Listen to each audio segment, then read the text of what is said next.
The Diabetes Technology Assessment form can be found within the Diabetes Visit FP form located in the HCN Forms directory.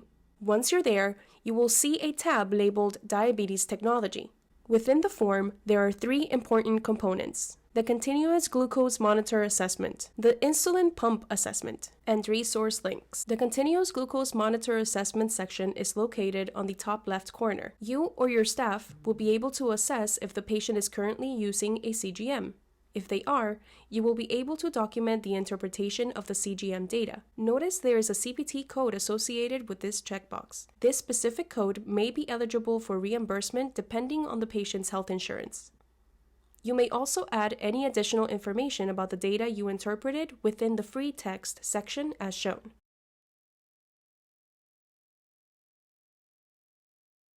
If the patient does not use a CGM, but you believe the patient can benefit and is eligible to obtain one, you may also document recommending the use of CGM. Checking this box will populate a custom free text with verbiage required by Medicare to cover the use of the CGM you will be prescribing. If the patient requires assistance placing the CGM sensor, or if your office is providing a CGM to the patient and is placed during the visit, you will also have the opportunity to document this procedure using distinct codes, respectively. The Insulin Pump Assessment section is located just beneath the CGM Assessment section. Similar to the CGM Assessment section, you or your staff will be able to assess if the patient is currently using an insulin pump. If they are, you will be able to document the interpretation of the insulin pump data. Notice there is a CPT code associated with this checkbox.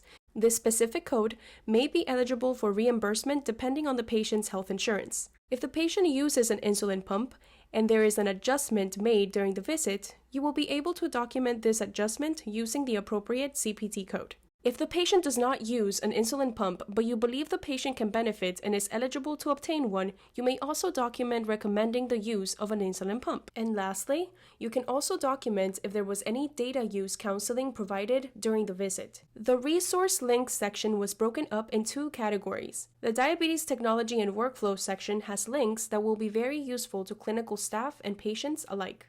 The first hyperlink is to DiabetesWise website. It provides a quick 5-item questionnaire for patients to identify which type of diabetes technology is ideal based on their lifestyle and financial needs. The second link is to Get Insulin website. It provides resources for patients struggling to afford insulin. The third hyperlink is to the Freestyle Libre website. It provides a wide range of resources for patients and providers on using the Freestyle Libre system, including sensor placement, sharing data with providers, data interpretation tools, workflow suggestions, and much more.